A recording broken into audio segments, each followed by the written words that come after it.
Madam Speaker, the protest held at Merlion Park on 8 May 2013 was illegal. The participants had not sought approval from the relevant authorities, and no permit was issued for the event. In dealing with such incidents, the police's primary consideration is to maintain public order and the safety of the members of the public. Police will need to ensure that actions taken are appropriate to the situation and do not affect the safety and security of innocent bystanders or result in an unnecessary escalation of the situation. The authorities have so far taken action against 55 persons and are reviewing actions to be taken against the remaining 4 persons involved in the illegal protests at Merlion Park on 8 May 2013. All the persons investigated for involvement in the protests on 8 May are foreigners. I want to emphasize that while foreigners are welcome to work or live in Singapore, they have to abide by our laws. They should not import domestic issues from their home countries into Singapore and conduct activities which can disturb public order, especially as there can be groups with opposing views here. Those who break the law will be dealt with firmly, and this may include termination of their work passes or visas. Mr. Zaki. Madam, I thank the Minister for his reply.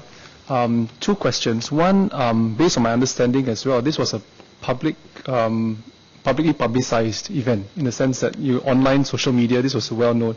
This is a known event.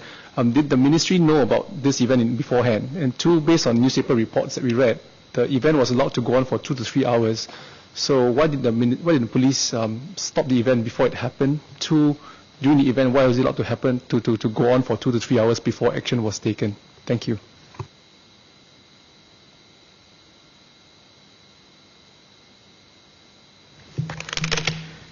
Madam, I thank the member for his questions. Madam, at any point in time, there's a whole range of things that are being circulated on the internet, and the police cannot realistically be expected to respond to every one of these possible events.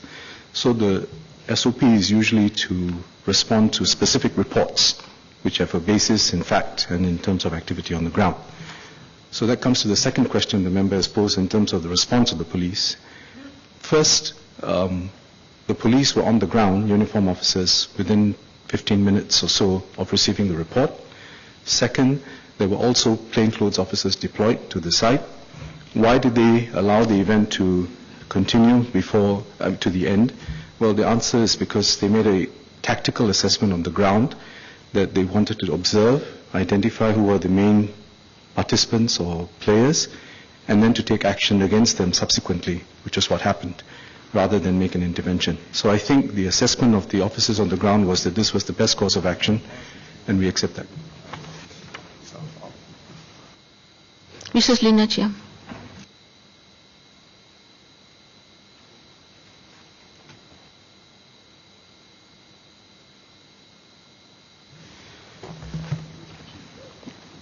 Madam, we've always taken a strong stand against the importation of foreign politics into Singapore, or indeed attempts by foreign entities to interfere in our domestic politics and governance. We will not allow foreigners, be they politicians, social visitors, or workers who are here, to use Singapore as a platform to conduct any political activities which contravene our laws.